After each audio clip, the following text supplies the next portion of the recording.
We are here at the Vani Vilas Government Hospital, where the government has set up its first human milk bank, Amruthadhare Milk Bank. The milk bank has served over 500 babies so far, and all of them were in the neonatal ICU.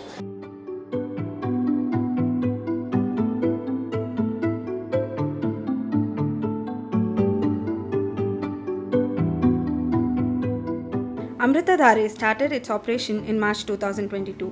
This is the only government-run milk bank in Karnataka. All the babies have to be fed with mother's own milk, but that's not possible most of the times. It's not possible at all times, and during such circumstances it has been recommended that donor human milk is the second next possibility, that is an alternative to the human milk. So our milk bank has made that possible. Previously, when that was not possible, we were using other mother's milk which was not pasteurized, or we were using formula milk, which is definitely not recommended. This donor human milk is required for babies who are mostly admitted to the NICU. These babies, we give priority to babies who are born before term. Those are the preterm babies born less than 37 weeks. Also to the babies who can't take feed directly from the mother's breast. We give them the feed through NG tube or through the Pallada. Also, milk is given to the babies who are abandoned or orphan babies. But how does this bank work? Who can donate milk to this bank? Let's go inside and see what the process is. So what we do here as a nursing staff in the CLMC department is we go to the various postnatal wards. We counsel the mothers about the importance of breastfeeding, different techniques of breastfeeding, how to come forward for donation, benefits and advantages. Initially, the mothers were a bit reluctant. They didn't know the importance of the human milk, but once we started counseling them, they understood the importance of the human milk, and as of now, the mothers themselves, they do come forward for donation. Till now, we have collected around 80 liters of human milk and we have pasteurized around 55 liters. Let us see how the entire process is carried out in the milk bank. Once a mother or donor comes into the bank, the nodal officer will screen the mother. She should be free from communicable diseases like HIV, VDRL and any communicable skin diseases.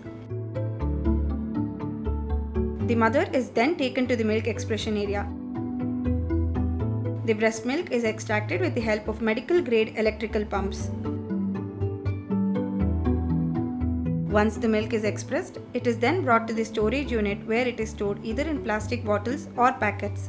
The containers are labeled with basic information such as mother's name, date and time of expression and volume of milk. These are stored in the deep freezer at a temperature of minus 22 degrees centigrade.